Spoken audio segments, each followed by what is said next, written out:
અનંત ઉપકારી અનંત કલ્યાણના કરનારા દેવાધિદેવ પરમાત્મા મહાવીર પ્રભુના શાસનને પામેલા પંચમ ગણધર સુધર્મા સ્વામી મહારાજ જય વીરાયના માધ્યમે ભગવાનની સામે આપણને ઊભા કરી દીધા અને હવે આપણને કહે છે કે માં પ્રભુની પાસે પણ કન્ડિશન હું જે કહું તે જ માગવા.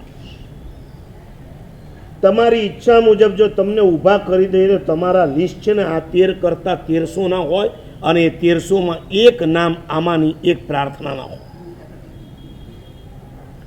સવાર પડે ને તમારી ઈચ્છાઓ બદલાતી હોય છે અને જેટલી ઈચ્છા તમારી પૂરી કરીએ એના કરતાં 10 ગણી ઈચ્છા નવી ઊભી થતી હોય છે. સુયડાંગ સૂત્રની અંદર આજ સુધર્મા સ્વામીજી એક બહુ મજાનો સૂત્ર મૂક્યું છે. આજના ફિલોસોફરની પાસે પણ જે સૂત્ર ન હોય એ સૂત્ર 2500 વર્ષ પહેલાં સુધર્મા સ્વામીજીએ મૂક્યું.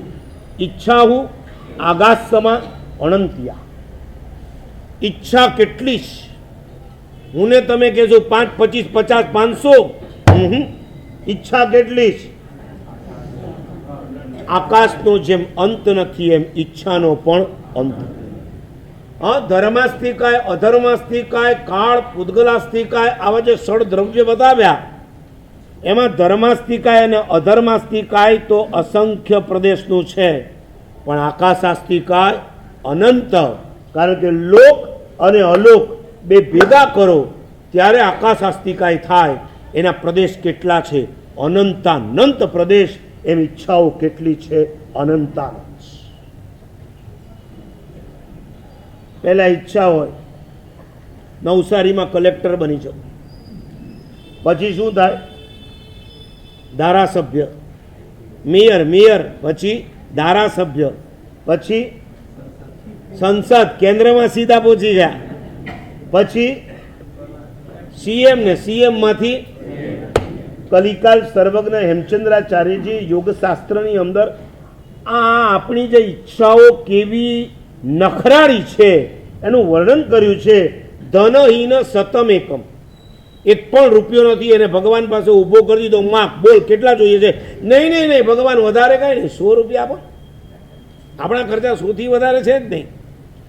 અને ભગવાને 10 દિવસ સુધી 100 રૂપિયા આપે. સાચું બોલો, એ ભિખારીની જગ્યાએ તમે હો તો તમને શું વિચાર આવે?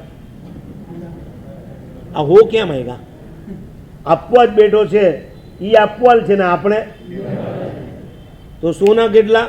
જો સાંભળજો બરાબર. ધનહીન સતમ એકમ સહસ્રમ સતવાન અપી સહસ્રાદિ પતિર્લક્ષમ કોટિમ લક્ષેશ્વરોપી ચ કોટીશ્વરો નરેન્દ્રત્વમ નરેન્દ્રસ ચક્રવર્તિતામ ચક્રવર્તી ચ દેવત્વમ દેવોપિન્દ્રત્વમ ઇચ્છતિ ઇન્દ્રત્વેપી સંપ્રાપ્તે યદ ઈચ્છા ન નિવર્તતે મૂલે લગીયાસ્તલ લોભ શરાબ ઇવ વર્ત.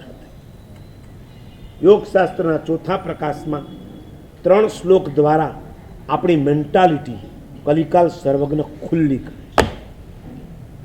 સારું છે કોઈ આપણા પર પ્રસન્ન નથી થતું. ઘણા પૂછવા આવે આજના કાળમાં દેવતા કેમ પ્રસન્ન થતા? હું એને કહું પાડમાં નથી થતા. થાય તો તમારા પગ દેવતાના તો 4 આંગળ અદ્ધર હોય, તમારા 40 આંગળ અદ્ધર થઈ જાઓ. 100 ને 1000 જોઈએ, 1000 ને 10,000, 10,000 ને લાખ, લાખ ને કરોડ, કરોડ ને અબજ, અબજ ને ખરાબ.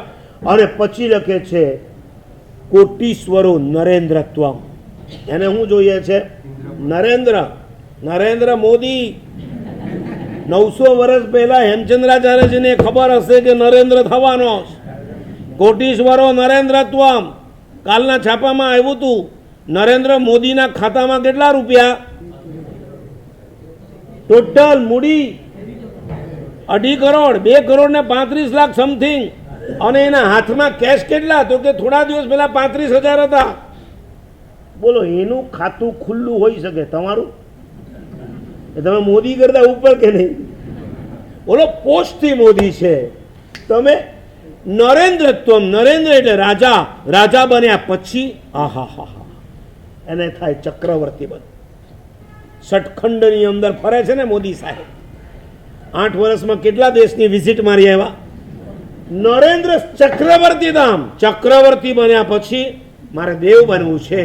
દેવને પૂછો તને તો સંતોષ છે ને? દેવો પિંદ્રત્વમ ઈચ્છતી. અરે યાર, ઇન્દ્રના ગુલામીઓ કરવી એના કરતાં શું બની જવું સારું? મૂલે લઘિયાન સ્થલ લોભ સરાવ ઇવ વર્ધતે. કુંભારને જોયો છે? કુંભારના નિભાડાની અંદર જઈને જોશો ને, એક નાનકડું સરાવ, પછી એનાથી જરાક મોટું, એનાથી જરાક મોટું, એમ કરતાં કરતાં આટલું મોટું માટલું બનાવે ને. બસ લોભ આવો જ છે.